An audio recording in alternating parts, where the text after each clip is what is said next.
Maneva na sema PENDREAM TV. PENDREAM TV de osia dem yopo.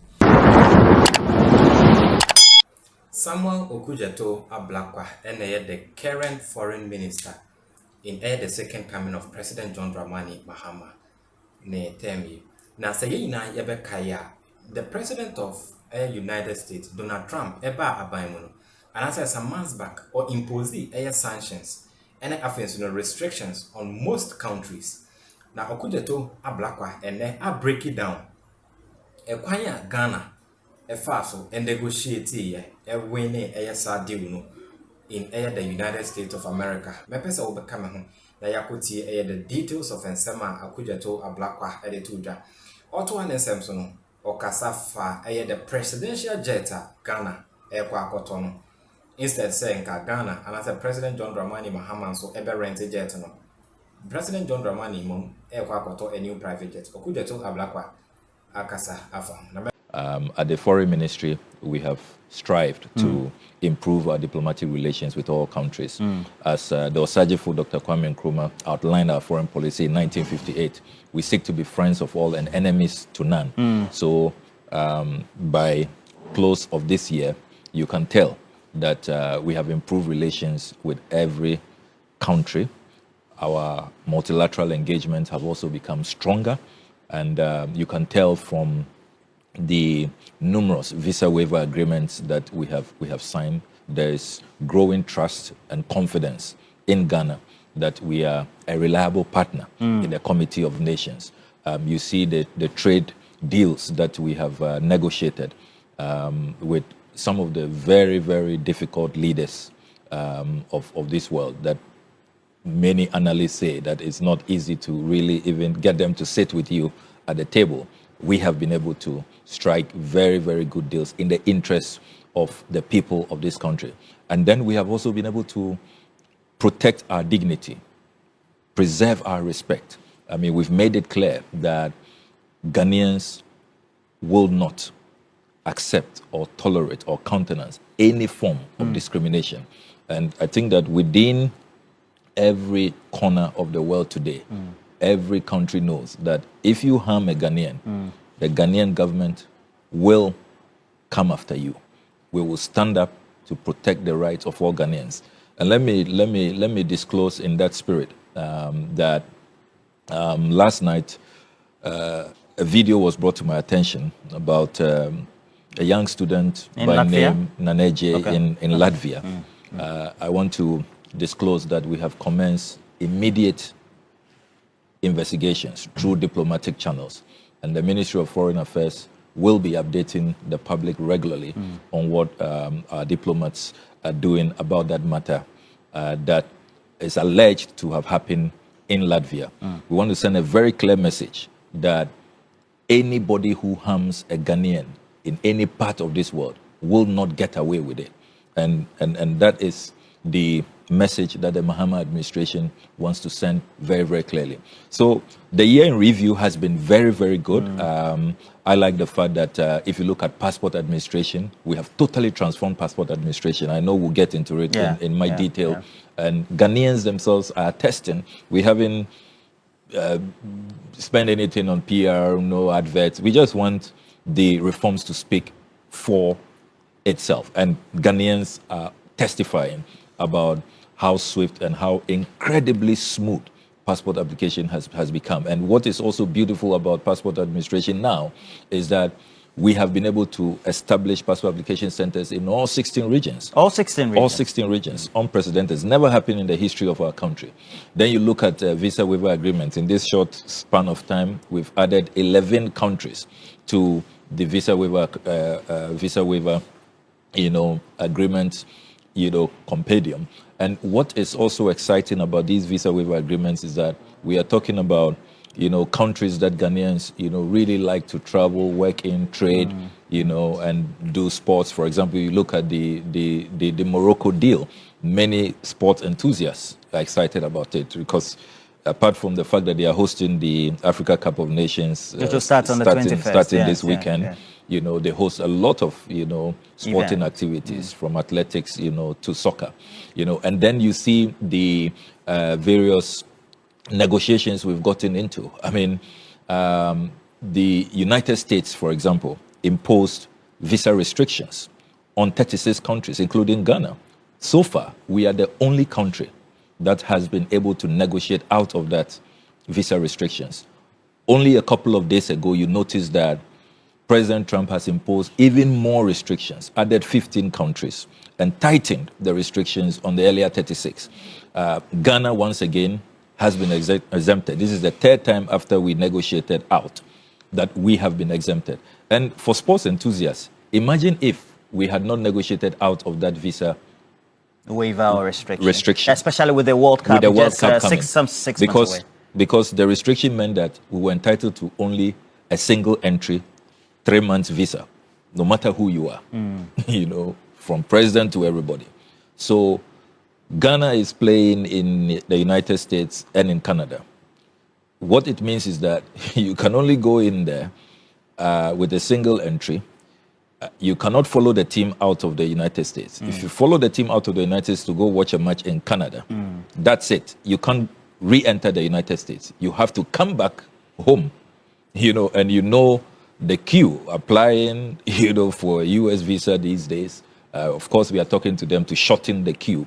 So, you know, some of these things, if we had not been proactive and we had not, you know, hurriedly put the interest of our citizens first, we will have been in really big trouble. So I'm really excited. All glory to God for the accomplishments we have chopped this year. On the subject of the intermediation, or perhaps your inputs by way of the ministry in itself, in Ghana's participation in the World Cup, and to make sure that citizens and supporters who want to go to the World Cup are able to have a seamless transition to acquire visas, one, which you have enumerated on, and subsequently to be able to move to and fro.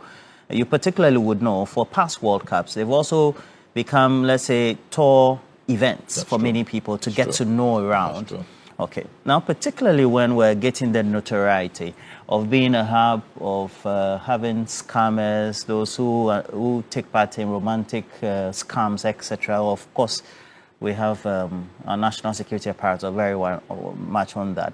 How are we going to ensure that going forward we continue with the discussions with the United States government that these are genuine Ghanaians, they have the right passports, and that they're coming in to watch football and do nothing else? So it all starts with building credibility, building trust with your international partners. The United States is on record to have said that they find cooperation with this Mahama administration to be very excellent. Some of these investigations which we have successfully concluded, leading to arrests and extraditions. The United States will tell you that in some instances, they put in these requests many, many years ago, but they didn't get the cooperation that they deserve.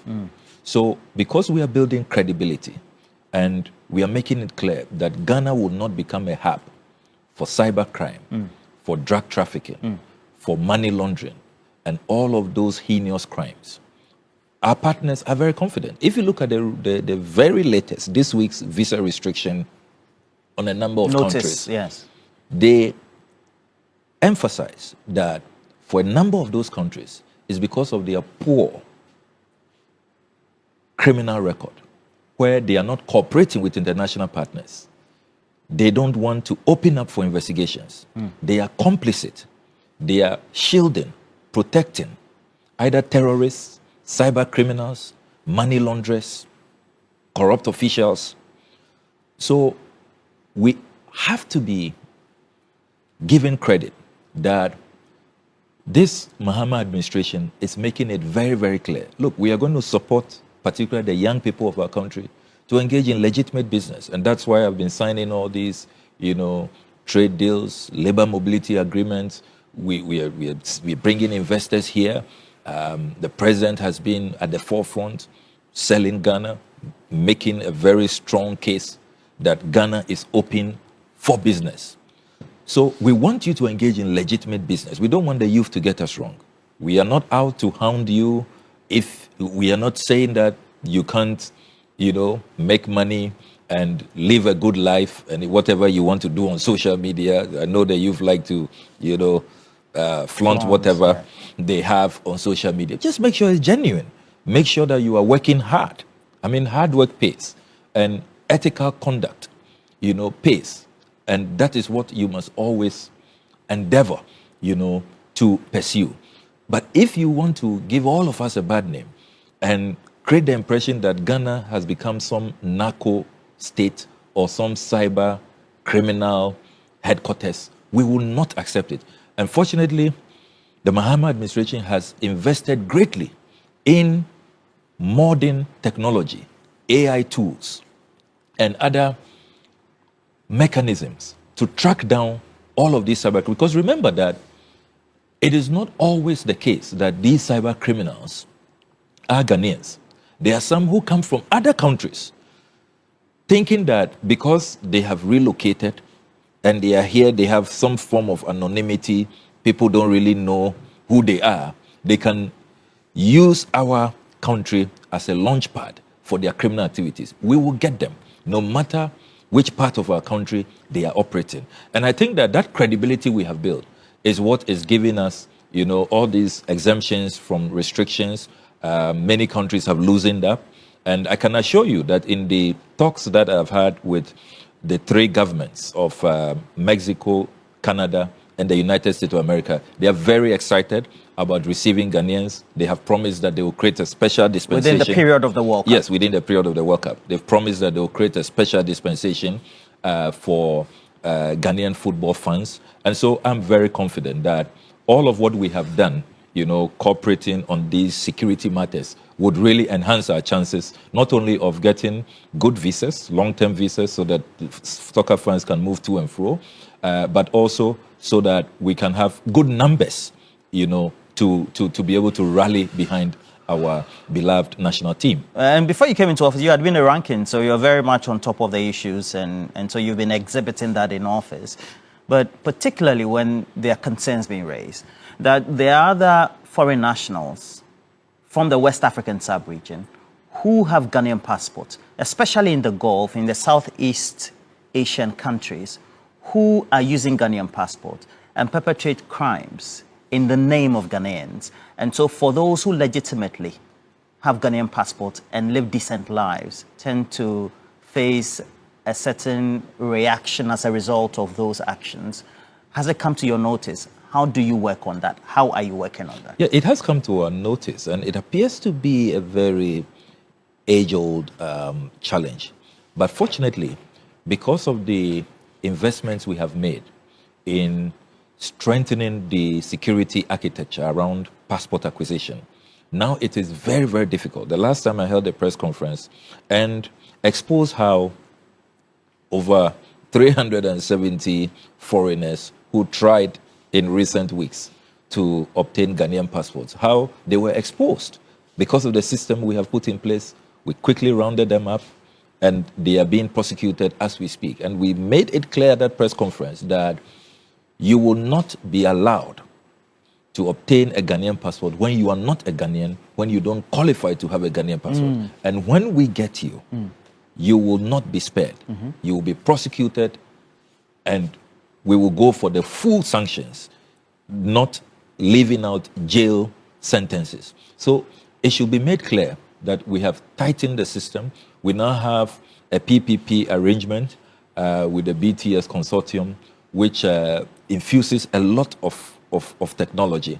And often on these platforms, I don't want to delve into details for these criminals to want to beat the system. But you see, previously, before I became foreign minister, if you are applying for a passport in Tamale, from the Tamale Passport Application Center, those in Accra or in Takoradi, at the Takoradi Passport Application Center, don't know what is going on in Tamale. So if you are denied, the people in Tamale do a good job and notice that, no, you just crossed into the country probably from a neighboring country. You don't qualify. You can try your luck in Takoradi or in Accra. And it will be isolated. You know, and because the system was not integrated. Now we have full integration, real-time integration. And once you have flagged any part of our country, you will not be allowed. You know, if you attempt, you will be arrested. So I think that the systems we've put in place really help. But I would say that we all have to be eternally vigilant. Sometimes it is some of our own citizens who try to, you know, vouch for these foreigners. Oh, it's my cousin, my brother. Oh, he or she is a Ghanaian, you know, and they come up with all kinds of spurious claims. And when we go into it, you know, we find out that they have obtained a Ghana card fraudulently. They do not qualify, you know, for a Ghanaian passport. So let me assure all Ghanaians, including our international partners watching, that the system now has been tightened. We have a zero tolerance policy against any foreigner holding on to our passport. Because you see, some of the visa waiver agreements we have signed recently, one of the conditions is that we must keep the sanctity of our passports. We must make sure that those passports don't get into the wrong hands. Because if they do get into the wrong hands, the countries will pull out. I mean, we are talking about countries, you know, in Europe, in other parts of Africa, in Asia, in the Caribbean, you know, the Caribbeans, who care very much about, you know, national security, and they really have entered into these agreements with Ghana because they know they can trust Ghanaians. Ghanaians are law-abiding. Ghanaians, you know, we are not, you know, a failed state. You know, we are very decent people. So if they do not get the sense that we are going the extra mile to protect the sanctity of our passports, they will get out of these agreements. And we don't want that. We rather want to have many more Ghanaians. And I want to add value to our passports. So far, we are doing about 52 countries where you can travel visa-free. Just walk in. Yes, I'm hoping that we can double this number, you know, over time. Over time. Okay. Probably. And it's good that you mentioned the countries, especially in the Caribbean, that we have the visa waivers, etc. And we already have existing good relation with those countries in the Caribbean, even the diaspora. Absolutely. And I also took notice, just like the whole of the international community, that the president even is advocating reparations, so to speak, yes, because of our past and our dealings through the transatlantic slave, etc.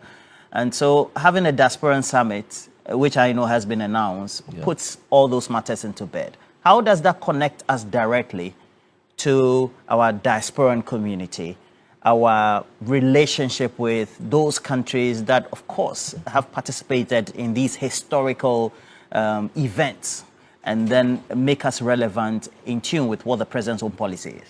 I'm glad that you bring us to discuss the Diaspora Summit now. The Diaspora Summit is a flagship event, and we would want to encourage as many of our friends in the diaspora to join us on the 19th and the 20th of December. That is this Friday and Saturday. Already we are receiving tremendous interest. We are probably oversubscribed now. If you look at the applications we've received from Africans in the diaspora who have gone online to apply for the summit.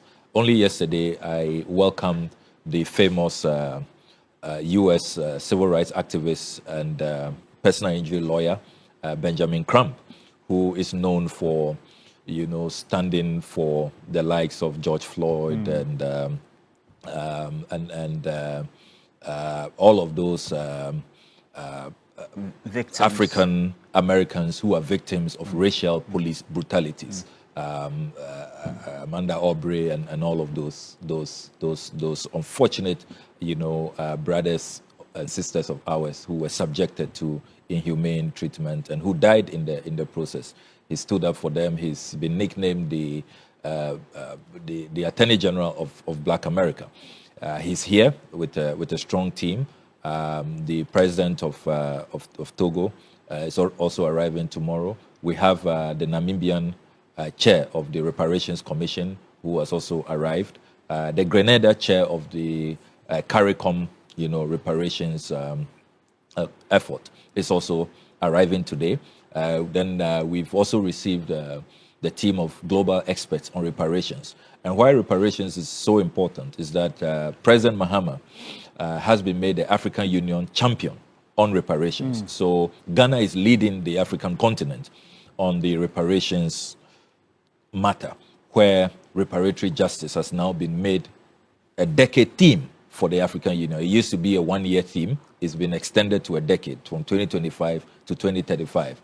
And for reparatory justice, we are simply saying that those who are in denial must accept that the transatlantic slave trade is the worst crime against humanity, and it's genocide.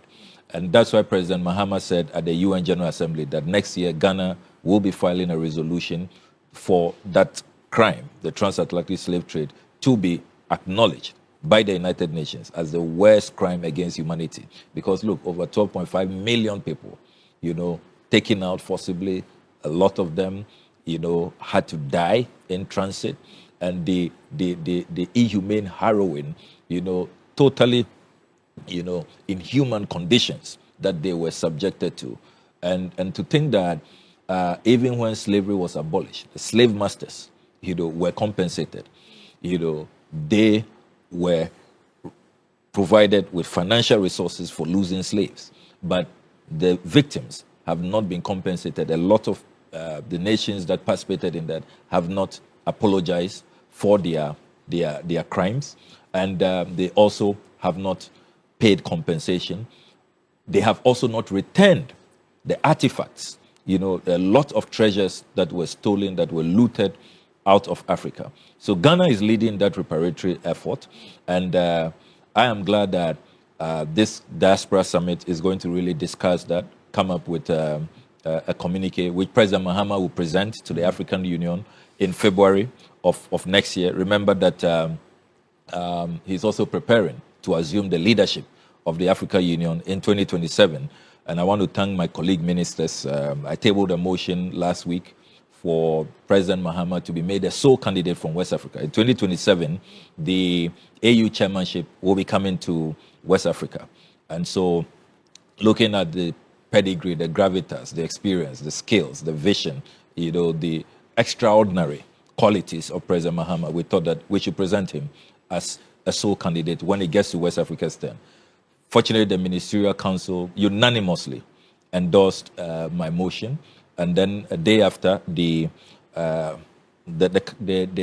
authority of heads of state and governments, that's the presidents, also unanimously endorsed the Ministerial Council's resolution.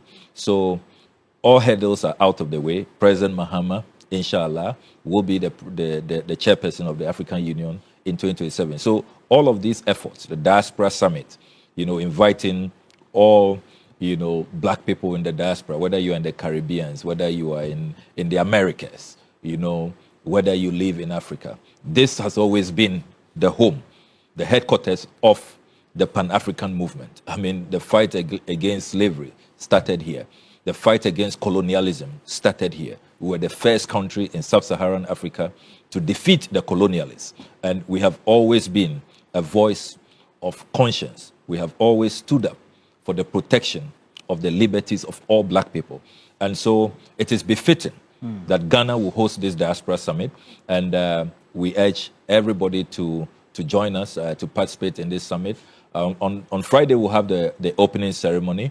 And then there will be great speeches from experts in the field.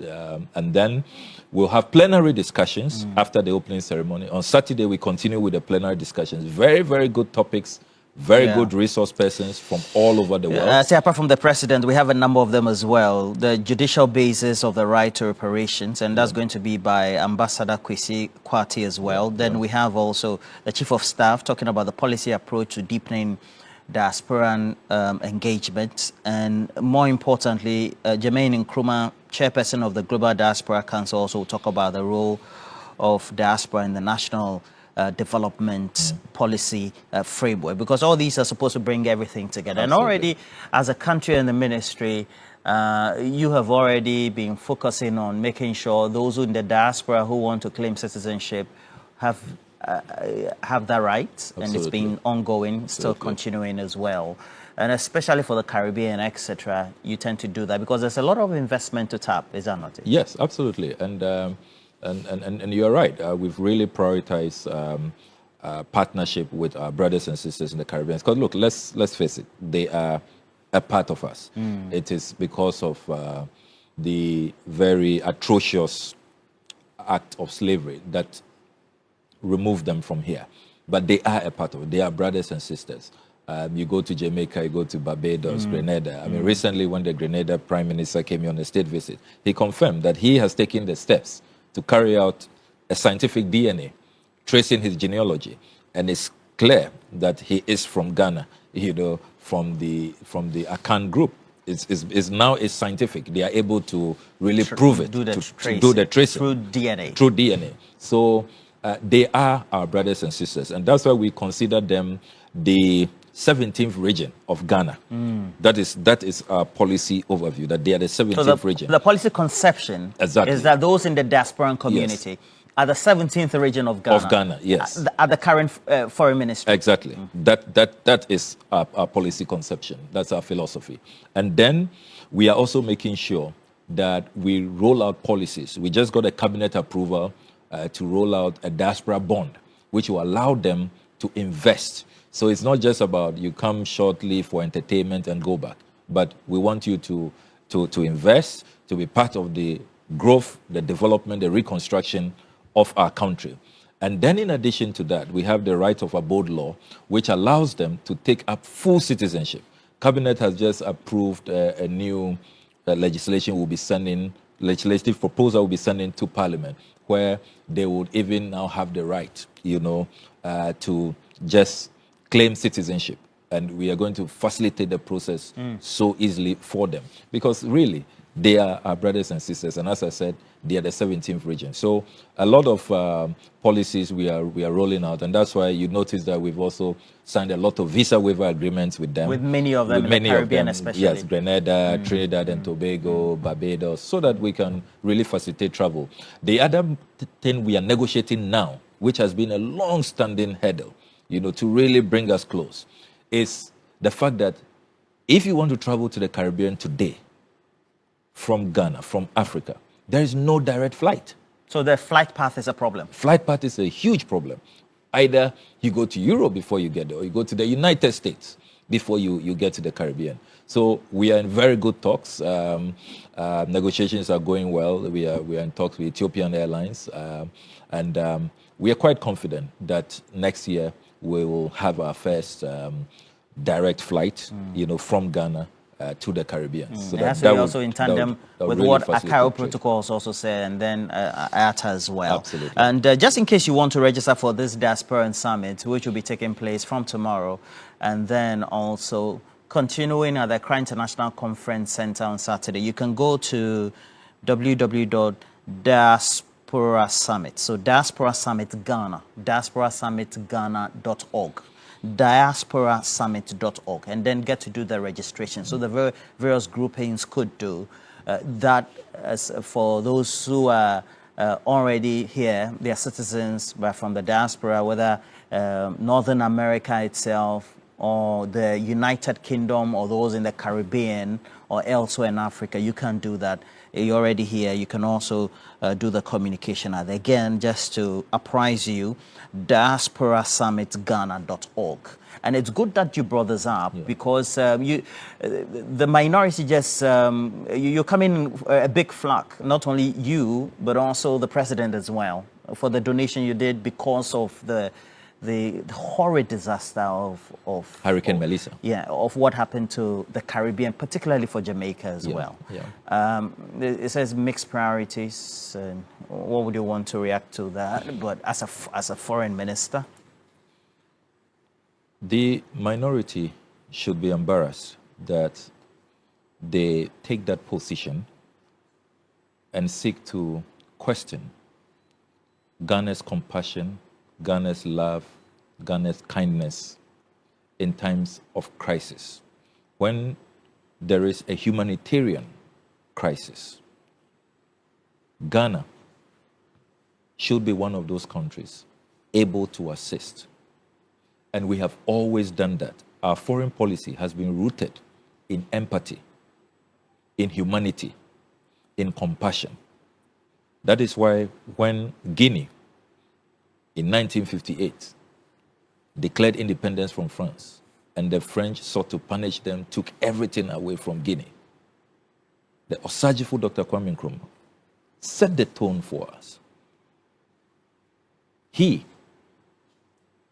gave Guinea a bailout of 10 million pounds. And since then, successive presidents, successive governments have followed that example. President Rawlings, when there was a terrible earthquake in Japan, mobilized this country. We send them food, clothes, chocolates. Until this day, the Japanese cherish us for that. That was when Ghana chocolate became so popular. And because of that, it remains one of our major consumers. Japan is one of our major consumers of our chocolates.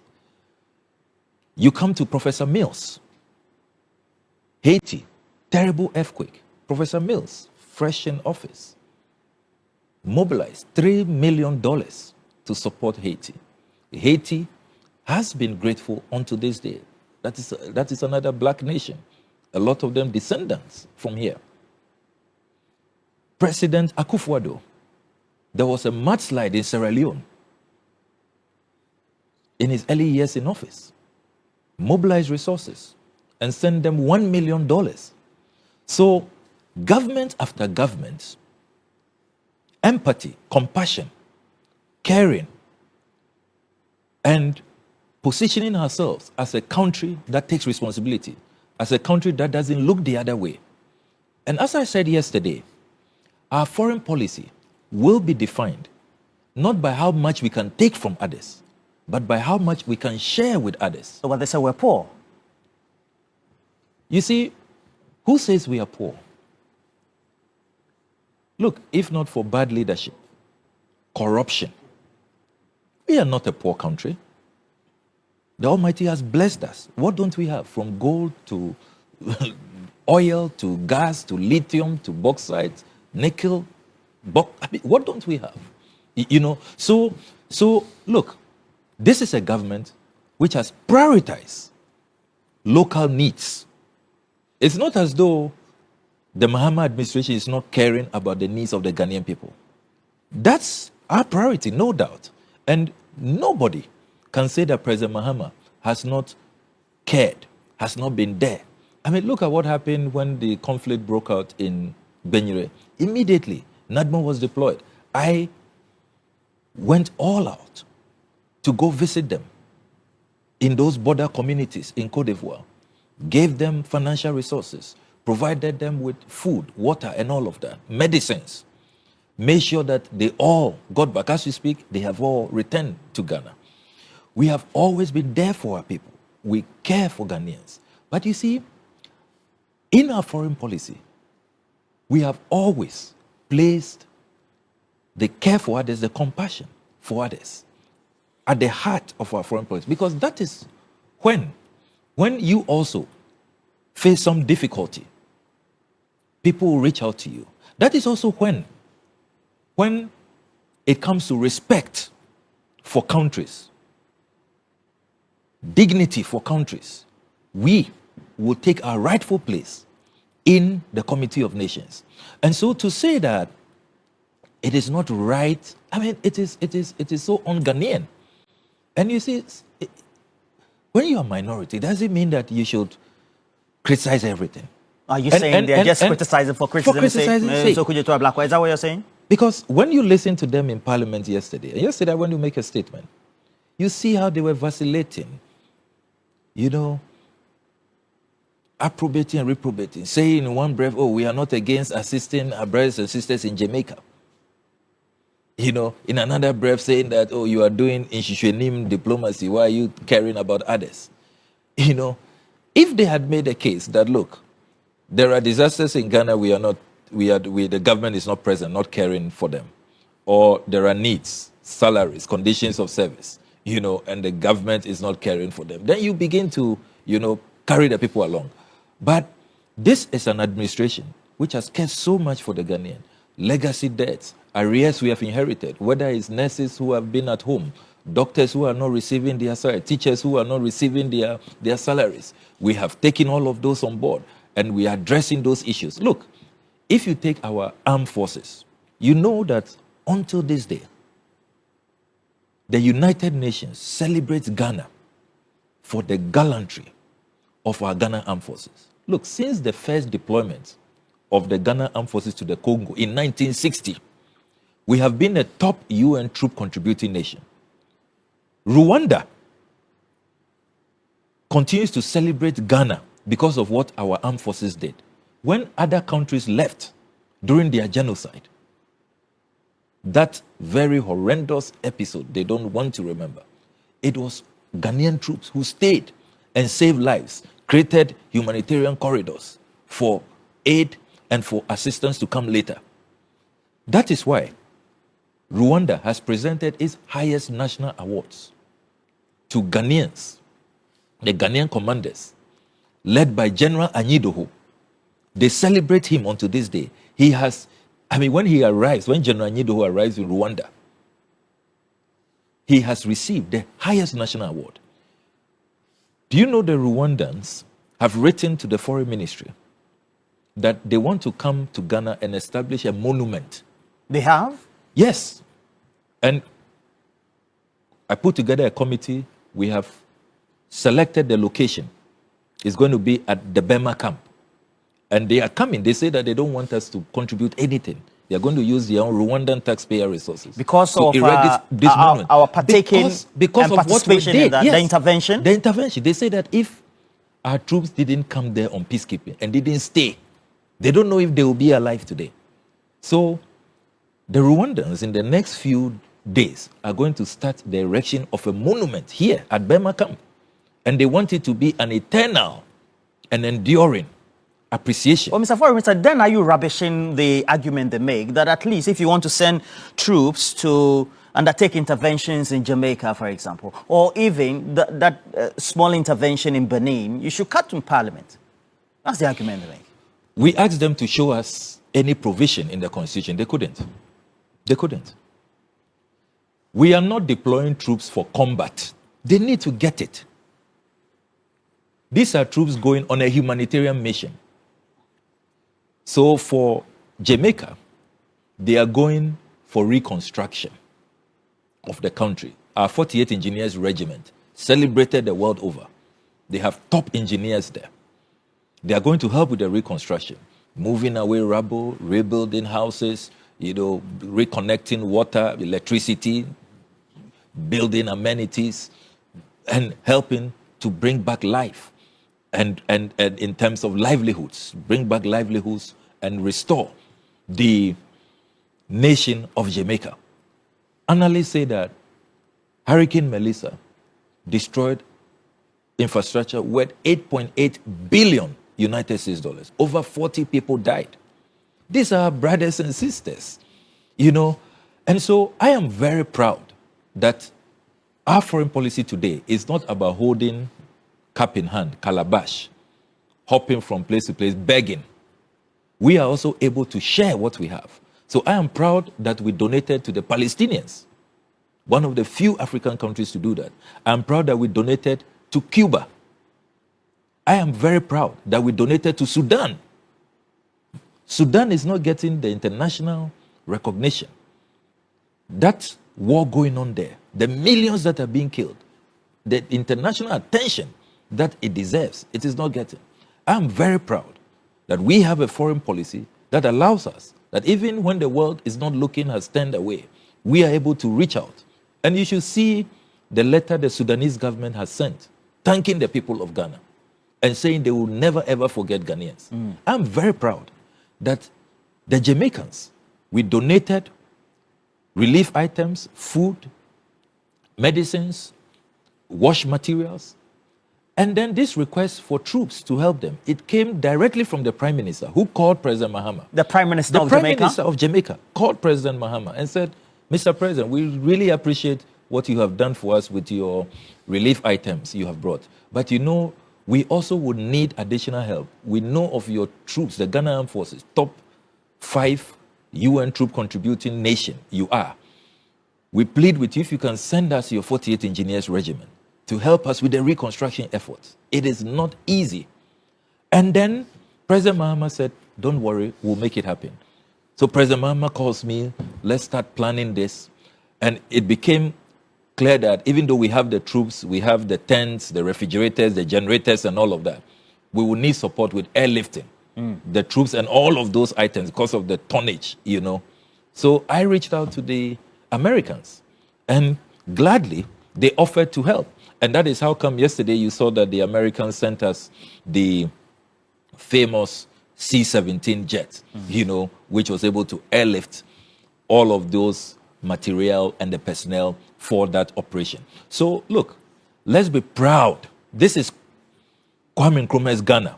This is the empathy. Look, you know that Ghana attracted freedom fighters. President Nkrumah said that our independence is meaningless unless it is linked to the total liberation of Africa. We've never been inward looking. We've never been all about just ourselves. Because look, a lot of these borders are artificial, you know. So we should make sure that our foreign policy is human-centered and is empathetic.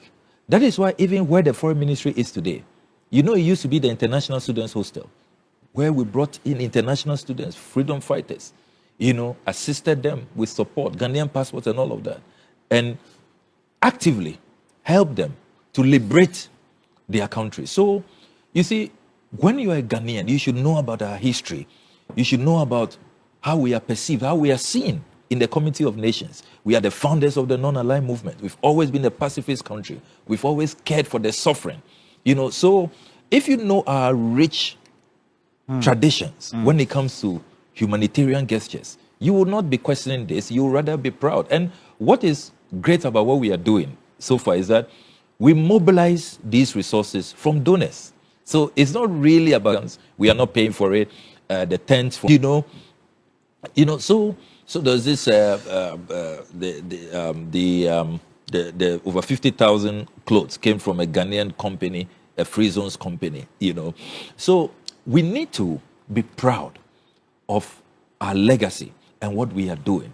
You know, this is how you earn respect. This is how you are valued in the Community of Nations. We should never be a country of beggars, a country that is only interested in taking from others. We should be able to help Ghana, those who are in need. Did we make any intervention in the debacle in Benin recently? And shouldn't we have gone to Parliament before we do that? Or it was on the exigencies of the times? So let's be clear. ECOWAS has put in a request to 4 countries, Nigeria, Cote d'Ivoire, Sierra Leone, and Ghana, to intervene in Benin. So far, Nigeria and Cote d'Ivoire have sent troops. Ghana is yet to. We have not sent troops yet. Within the ECOWAS protocols, which our parliament has ratified, there will be no need to once again go to parliament. That is why when we're deploying troops to the Gambia, remember that it must have been in 2012 thereabout, when Yaya Jammeh would not hand over after he conceded and then changed his mind. We deployed troops. We didn't seek parliamentary approval. I mean, that has always been the tradition. You know, of course, later on you can brief Parliament. And I've been very, very consistent to the House I hold in high esteem. I've been loyal to that House. I always make sure that Parliament is apprised. The Foreign Affairs Committee is brought on board. All of these matters, during the consideration of our budget estimates, we discussed them. I did full disclosure about these matters. So there's no law of Ghana which has been breached. No constitution, constitutional provision has been violated. And we are well within our traditions, our conventions, our laws, and the empathy, that humanitarian spirit that we've always had, which makes us a respected nation in the Community of Nations. We are doing that, and I'm happy that we have enhanced that image, and we are engaged in these very consequential moves, which is really giving us that respect. I mean, why do you think we are getting all of this? Why do you think that countries who want to decide that we are coming to invest in your country, we want to sign a visa waiver deal with you, we want to exempt you from visa restrictions, we want your president to be AU chairman? the dividends that come from some of these things, money can't buy. You can't quantify them. You know, so let's be proud of ourselves. Let's be proud of our foreign policy, you know, which puts our humanity at the center of our foreign policy. You had what I would describe a bust-up with the Israelis, because we had sent a delegation, an official delegation. A number of those members of the delegation were returned to Ghana, and then you also reprised. And the criticism out there, especially from the opposition, is that you are becoming a non-conformist foreign minister. If that is a title they would give me, because I stand up for Ghanaians, because I will not allow Ghanaians to be disrespected, to be humiliated, to be ill-treated, I'm willing to wear that badge with pride. As foreign minister, I will always stand up for Ghanaians, defend Ghanaians, protect our dignity. We are all sovereign countries. And it is well within my rights, well within the rights of the President of the Republic, who gave us his full blessings, full endorsement of the response, which was proportional and which was very justified. Look, you cannot grant visas to Ghanaians to visit your country. When they arrive, you subject them to such humiliation, detain them for 5 hours, deport 3 of them. You granted them the visas.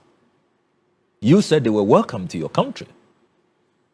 Those you detained, you convened that cybersecurity conference and said that they should attend. Then you detained them for 5 hours. When I call to verify what is going on, you tell me about a matter not related to what these people have done. That matter of you saying that there are some 6 people you want to deport and our embassy is not cooperating, which in any case turned out not to be factual, because we've gone into that list. One is not a Ghanaian. One cannot travel because of medical grounds. The medical records are clear. The other one, the travel certificate had been prepared and the authorities didn't do what they have to do with it. Others, the other 2 were going through legal processes challenging the attempt to deport them. And under international law, they have to exhaust those legal processes. So they didn't even have the facts. And what have these people not related? They are not the ones you want to deport. They have done nothing wrong. They have not violated the terms of their visa. They are not illegal immigrants. Why do you subject them to that treatment? And then I know that I see on my API that Israelis are also arriving, and you want that I should meet them, give them a bouquet of flowers, hug them, welcome them, because we are not human beings. Well, Mr. Foreign Minister, the concern is that when you do that, you soil relations with a country that, of course, is one of repute, and then also has big allies among some of the top nations across the world. And so you put that in a very jeopardized situation. Not at all. Not at all. Not at all. If you see they immediately called for de-escalation. Immediately. They did? Immediately. And they have reached out. You see, in international relations, respect is earned. By what we did, we've earned respect. And we maintain cordial relations with Israel. We have always said that we're one of the few countries that many, many years ago granted diplomatic accreditation to both Israel and to Palestine. And they have been in our country, working side by side. We're a non-aligned country. We value our relations with all of them. We have very deep, impactful, substantive partnership, particularly with Israel. So, look, even friends, even a couple, married couple, can have altercations, can have differences. You can quarrel. You know, it doesn't mean that you don't love each other, you don't respect each other. So in this instance, clearly an unfortunate act, and whoever did that, I'm sure that within the Israeli government, they will have a thing or two to say to that person, because it was totally needless and unwarranted. And that is why I can confirm to you that since we did what we did, you an independent journalist, just talk to Ghanaians who are traveling to Israel, how they are being received, how they are being respected. And the same way, we are also making sure that Israelis coming to Ghana have their full respect, their full protection. So in international relations, under the Vienna Convention, reciprocity is allowed. Reciprocal tools can be used to assert your sovereignty, to defend your people, to stand up for the rights, for the dignity of your people. And that's what we did. And all of us, and look, just talk to other countries. The number of commendations that Ghana has received. Everybody is saying that, yes, you have done the right thing, you are standing up for your people, you are protecting the dignity, particularly of the black race. That is what we expect from leaders on the African continent. So I'm really surprised that the elements in the minority will raise questions about this very bold, patriotic conduct, which is in the interest of our country and protects all Ghanaians. All right. This morning we opened up our phone lines and asked our viewers to ask you questions, and some of them came up on oral. They said that you've been very quiet on it. Of course, I know that you're now the foreign minister, not the attorney general. And then subsequently, the presidential jet. There's a particular interaction or interview I had with you. It came up. Yes. 2021. Yes. Again, yes. You and I. Yes. So, and again, we're seated here today. Yes. So first on oral, what's the talk in cabinet when it comes to your position that you espoused, that you led, before you gave the document, so to speak, based on what you collected to the Attorney General, and subsequently the subject matter of the presidential jet, the decision to now buy one? I have always said that one of the very proud assignments I have carried out is to be chair of oral, and I'm eternally grateful to President Mahama for that honor. The work I did as ranking member and later chair of the Government Assurances Committee in carrying out oversight, the billions of dollars I saw being wasted, being diverted, being looted. This country should not be where it is. We should not have gone into a debt exchange program. We should not have subjected pensioners, people's life savings, to a so-called debt restructuring program, because you had people, the previous government, elements in that government, who just looted with impunity.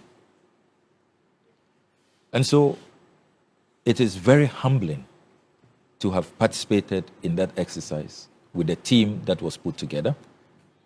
A report has been compiled. We've given the report to the Attorney General. And I can assure you that President John Dramani Mahama, virtually at every cabinet meeting, requests for a briefing on oral. And the Attorney General, Dr. Dominic Ayine, has been working very, very hard. I mean, sleepless nights, finalizing dockets, and prosecuting those. Well, the word on the street is that it's a bit slow, very lethargic, they say. The Attorney General is a meticulous man. Anytime you listen to him carefully, he does not want to go to court and give you a wiggle room to escape on some technicality or some sloppy investigation. So he wants to make sure that he puts his evidence together. and he makes sure that it will be very, very difficult for you to escape. And so far, if you follow the prosecutions, the Attorney General is giving a very good account of himself. So I am confident that there will be retrievals already. If you follow the Attorney General's series of media engagements, you can see that we are retrieving as a country.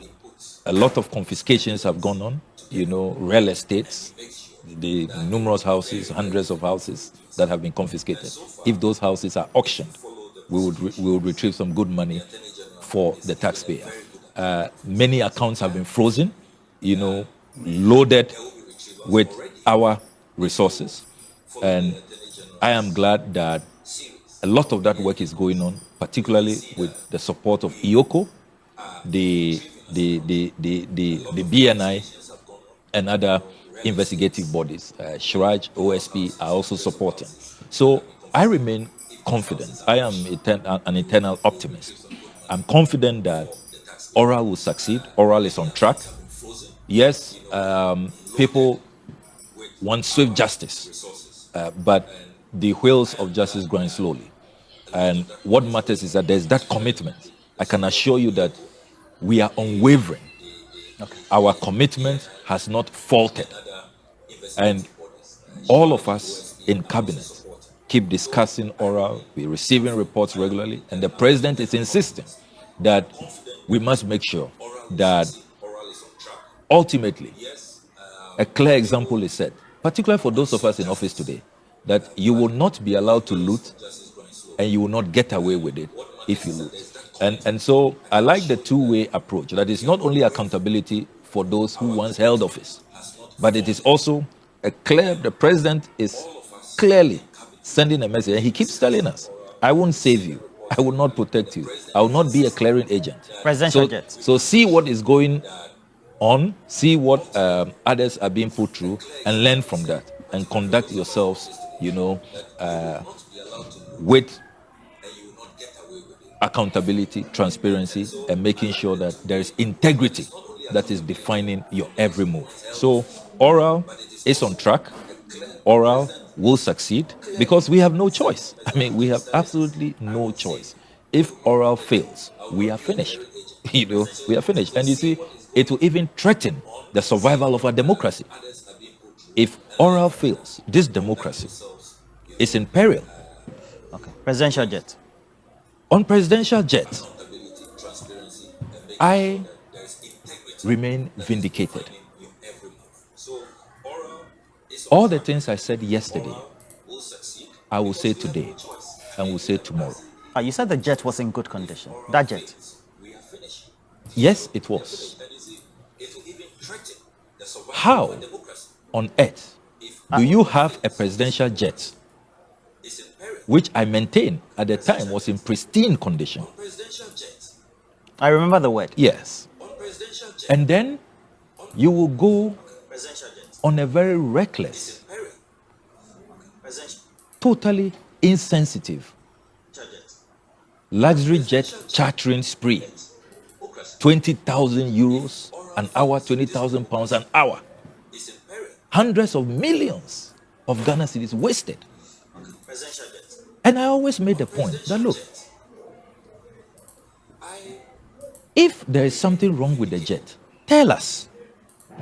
Because why should we spend, at the time, over $37 million to buy this jet? President Kufuor ordered it. Arrived in 2010, Professor Mills used it. Didn't complain. President Mahama used it in his first reincarnation. Didn't complain.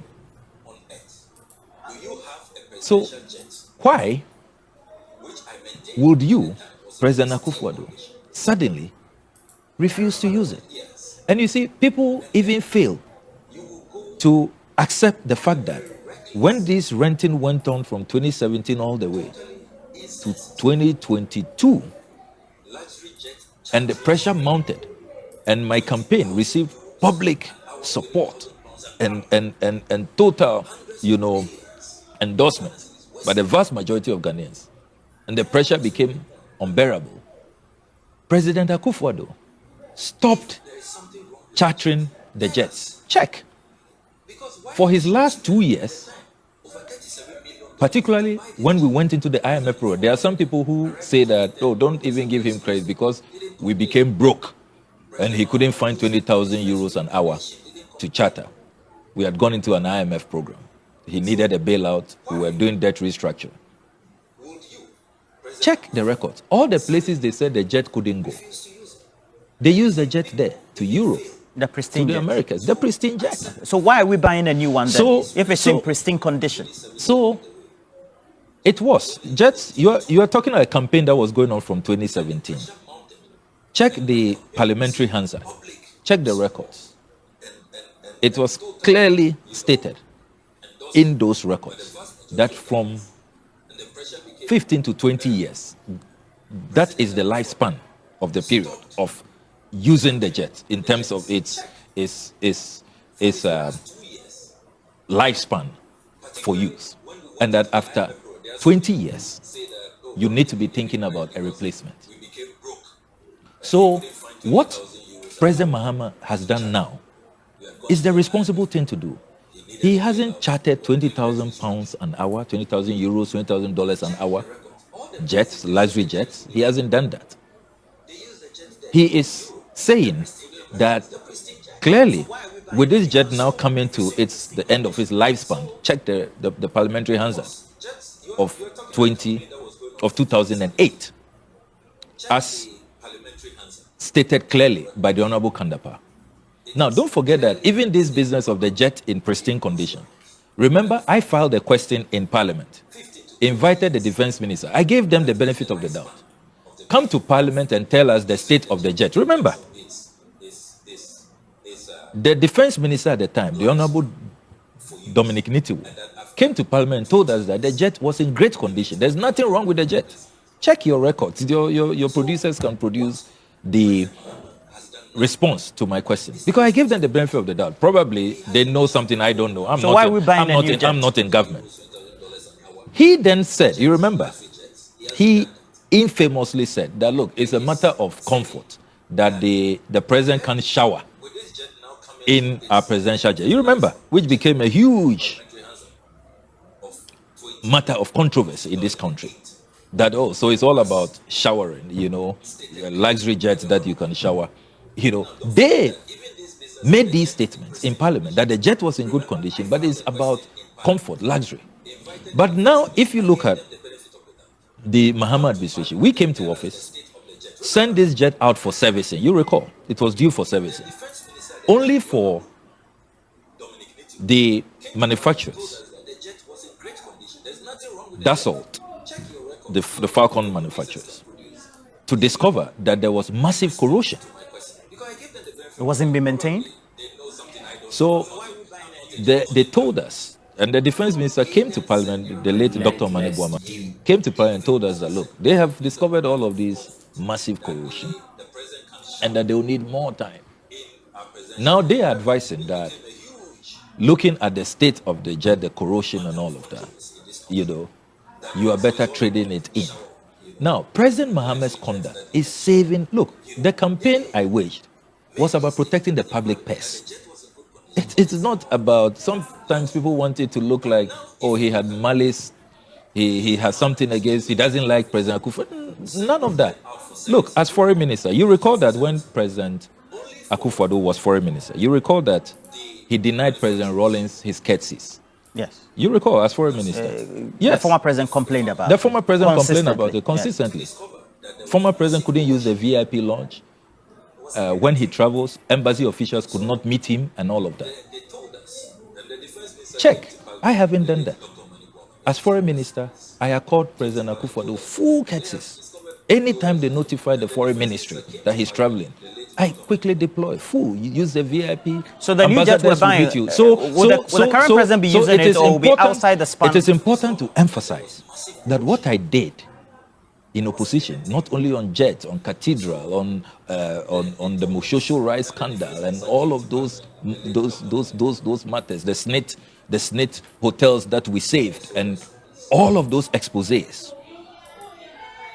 It was all about protecting the public purse. It was all about ensuring that we have good governance, that we avoid a plutocratic system that is glorified, that ensures that only a few elite, take what belongs to all of us. It was about stopping state capture.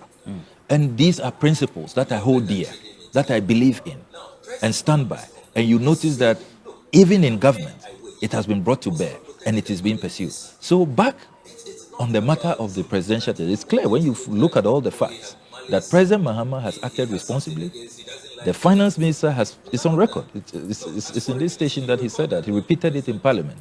That when they do the analysis, the amount of money the Akufo-Addo administration spent on these chartered rentals, those funds could have bought us a new jet. So look, if you had issues, if you thought that the jet wasn't safe, why did you come to parliament and virtually lie to us? That's what the defense minister did. Is that what they are telling us? Is that what the MPP is saying? That when I filed a question and said, look, I'm giving you the benefit of the doubt. I want to know what is really the state of our jet. You came to tell us that the jet is in good condition. It's just about comfort. The president can shower in the President Kufuor specs when he ordered this presidential jet. This Falcon 900 EXE was not luxurious enough. He couldn't shower and all of that. That's what Dominic Nitiwul said. So President Mahama has acted responsibly. He hasn't been chattering. He has not complained about flying commercial. He has acted in the best interest of the taxpayer. He's protected the public purse. He has ensured that he's followed good advice. Now this jet is going to be traded in. We will get money for the taxpayer, and then there will be a top-up for a new jet, which is the arrangement I have seen in cabinet. This is how responsible leaders conduct themselves, and he's been very transparent. He has not wasted the taxpayer funds. And the irony is that what we are discussing is conduct of a former president who said at his inauguration that he will do everything to protect the public purse. That is not conduct that protects the public purse. So very, very proud of the presidential jet campaign I led. Extremely proud. I have been vindicated. It is clear that it is better to own a jet than to be chattering, engaging in reckless, insensitive, wasting of taxpayer resources on 20,000 euros an hour jets, rental, when you can rather make sure that you acquire a jet which is fit for purpose and which serves the national interest. So don't be wasteful. Think about the taxpayer. Think about priorities. Think about the suffering people of your country. That is the kind of leadership that we should always encourage. And I'm very, very proud of the campaign we led in opposition. And we have been very consistent, and we are living by our word. Well, thank you very much for passing through the studio and also talking about all the things that have been going on. And PENDREAM TV. Now, so far so good. Say open online portal e Ghana. Nipa share, nipa follow, nipa comment here. To my best of knowledge, without any biases, PENDREAM TV.